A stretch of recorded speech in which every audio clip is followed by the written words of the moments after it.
వచ్చి క్లాక్స్ చెప్పులు అండి. ఈ చెప్పులకి ఏంటంటే పైన స్టాప్ మీకు కనబడుతుంది కదా, అయితే స్టాప్ చేంజ్ చేయమని సార్ తీసుకొచ్చిన మన దగ్గరికి. అయితే సార్ ఏంటంటే సార్ చెప్పింది ఏంటంటే సార్ ఆ పేరు అయితే రాదు సార్, మరి అలాంటి చేద్దామని చెప్పిన. అయితే ఓకే బాబు ప్రొసీడ్ అని చెప్పారు. మీరు చూస్తారు కదా, ఆ స్టాప్ తీసేసి కొత్త స్టాప్ పెడితే వైట్ స్టాప్ అనేది ఎంత ఎక్సలెంట్ సెట్ అయిందంటే నేను చెప్తున్నా కదా, పేరు ఒకటి రాదండి. ఎందుకంటే కంపెనీ వాళ్ళు ఒప్పుకోరు ఆ పేరు మనం పెడితే. అలాంటిది బయట దొరకాయి, వాళ్ళు అమ్మరు కూడా. ఎందుకంటే మన దగ్గర ఉన్న క్వాలిటీ ఏదైతే ఉందో మీకు ఎక్కడ దొరకదండి. ఇలాంటి వరుసలు మీకు ఎక్కడ జరగవు.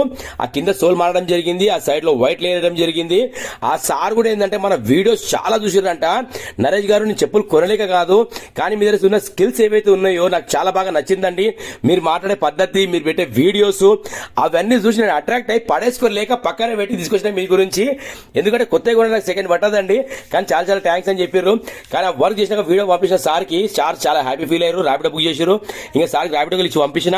చాలా చాలా థ్యాంక్స్ సార్, చాలా చాలా